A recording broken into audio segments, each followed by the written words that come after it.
The day you die, we just heard you that one of our pastors in I just died. You know, when they gather his money, it will go back to God. Stop these things.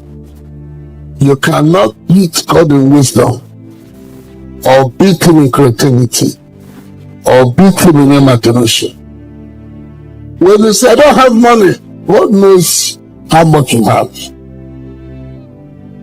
And when you give as you do, sparingly, you are calling poverty to take over your house.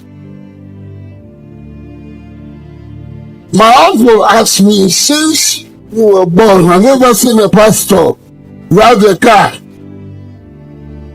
And he replied, I said, no. So born again people are poor people.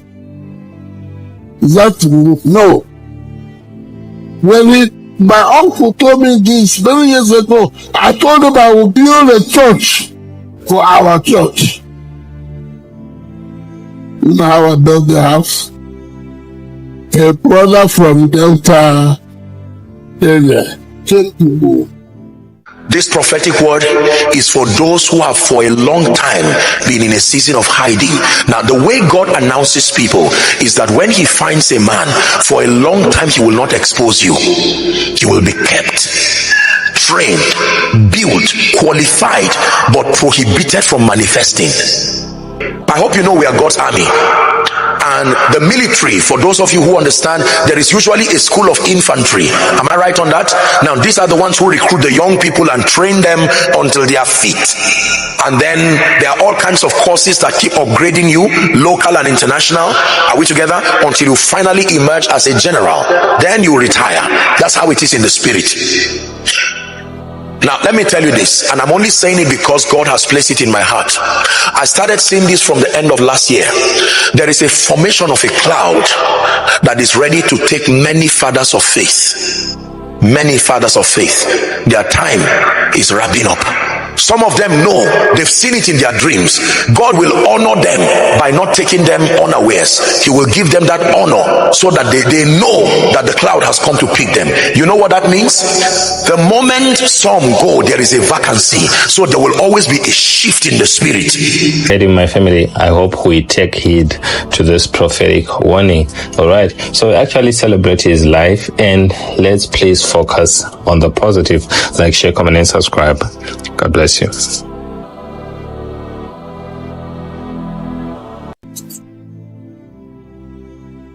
When you get what you can and you climb what you get and sit on the climb, poverty will follow you to your house. Sometimes your husband will even become a thief.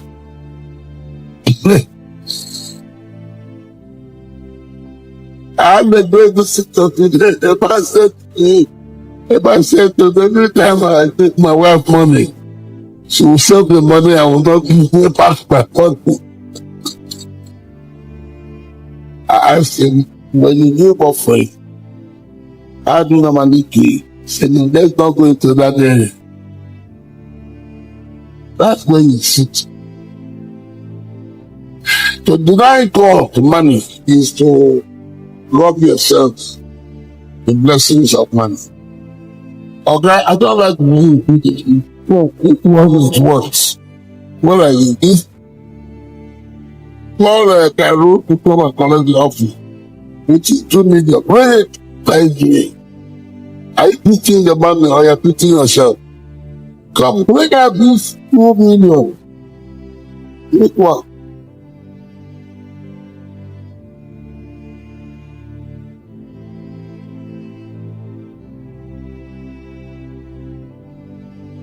Call the officers who can money for us. Finance, come. Right where you are this night, I want you to say bye-bye to poverty.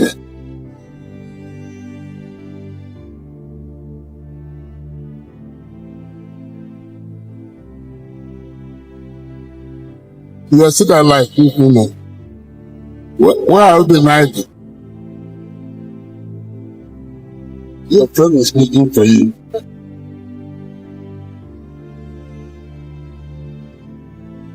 Move! The red came and drove him out of me. He came up to me and asked me, "Are you anything, doctor? What did you do here?" In the quiet town of Asaga, Ohafia, Abia State, Nigeria, a child was born on January 7, 1945, a boy who would one day shake nations with the gospel. His name, Dr. Ukpai. He didn't begin life in comfort or wealth. Orphaned young, he faced poverty and pain. Yet even in suffering, God was shaping a vessel of fire.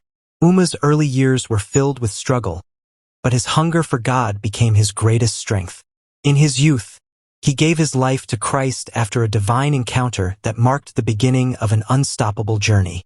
He said, "I made a covenant with God that as long as I live, I will preach Jesus everywhere."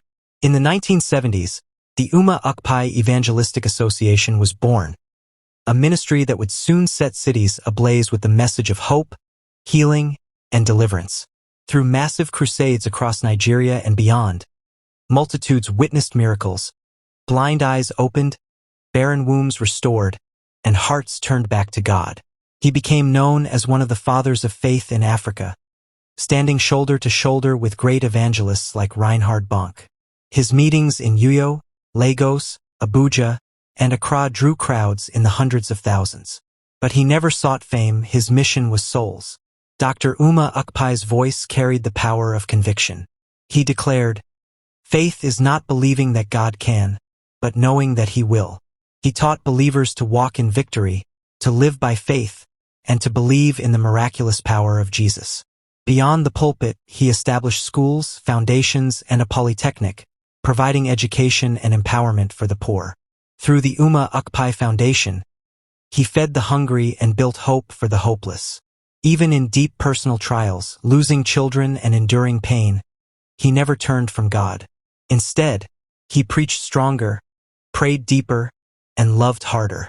His life became a sermon, a living message that commitment to God is not about comfort, but about covenant. Dr. Ukpai lived not just as a preacher, but as a soldier of faith, a man consumed with the vision of transforming lives for Christ. His legacy continues to echo in churches, in homes, and in every life he touched. Today, we remember him as a general of the gospel, a warrior of light, and a man who walked closely with God until the end.